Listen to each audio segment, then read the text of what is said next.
Brought to you by NBC bearing, भारताची पहिली bearing उत्पादक। सत्ताधारी शेतकऱ्यांचा प्रस्ताव चर्चेत घेऊन येतात आहेत। विरोधक सातत्याने ही भूमिका सभागृहाच्या पायऱ्यांवरती मांडताना पाहायला मिळतं, परंतु आज पाठ थोपटून स्वतःची घेणार आहेत का हे सत्ताधारी? तुम्ही काल जे सुरू झालेलं भाषण त्यांचं सत्ता पक्षाकडून ते भाषण ऐका, म्हणजे तुम्हाला शेतकऱ्यांचा आम्ही अन्याय केलेलाच आहे, पण आम्ही शेतकऱ्यांच्या बाजूने आहे असा अयशस्वी प्रयत्न ते करतात आहेत।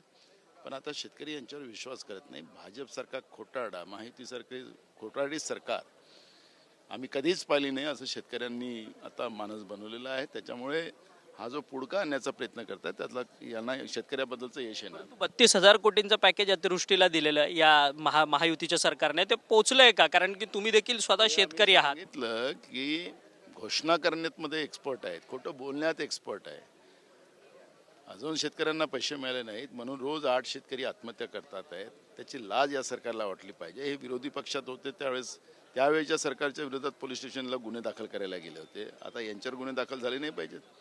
त्यामुळे आज जे रोज 8 शेतकरी दिवसा आत्महत्या करतात आहेत त्याची या सरकारला लाज नाही, चिंता नाही, आणि त्याचाच परिणाम आहे की आज राज्यामध्ये शेतकरी वेगळ्या विदर्भाच्या संदर्भात बावनकुळे म्हणतात की खरं तर वेगळा विदर्भ हा आमचा अजेंडा आहे। मुनगंटीवार म्हणतात की आम्ही 100% आल्यावरती वेगळा विदर्भ करू, परंतु त्यांचीच मित्रपक्ष असलेल्या शिवसेनेमध्ये मात्र या सगळ्यामध्ये मतमतांतर आहे। अरे जनतेचे प्रश्न तुम्ही सोडवावं, तुम्ही खोटं बोलून सत्तेत आलेला आहात आणि आता बेईमानीनं आलेला आहात, त्याच्यामुळे तुमचं हे सगळं काही चालणार नाही। आता बेरोजगारीबद्दल चिंता करा, शेतकऱ्यांची चिंता करा, महागाईची चिंता करा, या सगळ्या गोष्टीला आता तुम्ही करा। आणि तुम्ही जे स्वतःचं पाठ स्वतः ठोपटून घेताय, मोठ्या मोठ्या पेपरला ॲड देतात आहे की सगळ्यात जास्त लोकप्रियता आहे वगैरे, ते काहीच नाही आहे। हे सगळे बेईमानी निवडून आले लोक या पद्धतीनं आपलं स्वतःचीच पाठ स्वतः ठोकून घेताना पाहतोय। वोट चोरीच्या संदर्भात सातत्यानं काँग्रेसचे नेते राहुल गांधी हे मुद्दा मांडत असतात। वोट चोरी म्हणजे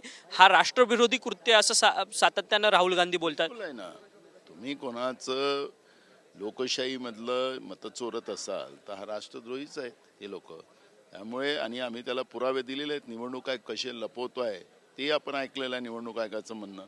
त्याच्यामुळे वोट चोरी होते आहे हे लपलेलं नाही आहे आणि हे देशविघातक कृत्य आहे आणि म्हणून अशा लोकांना माफ केलं जाणार नाही। खरं तर धन्यवाद, तुम्ही आमच्याशी बातचीत केली। नाना पटोले होते काँग्रेसचे नेते, ते म्हणतात की जर वोट चोरी होणं हा सगळा राष्ट्रद्रोह आहे आणि हा राष्ट्रद्रोह जो आहे तो भाजप या निमित्ताने करताना पाहायला मिळते, असं मत जे आहे ते काँग्रेसचे नेते आणि आमदार असलेले नाना पटोले यांनी आपल्याशी बोलताना व्यक्त केलेलं। व्हिडिओ जर्नलिस्ट रोहन पवारसह अक्षय मंगणे, TV9 मराठी, नागपूर।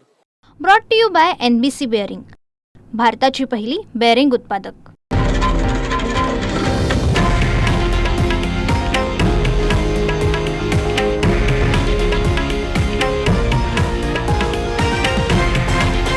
हे आहे देशातील नंबर 1 न्यूज नेटवर्क आणि आपण पाहत आहात TV9 मराठी, एकमेव।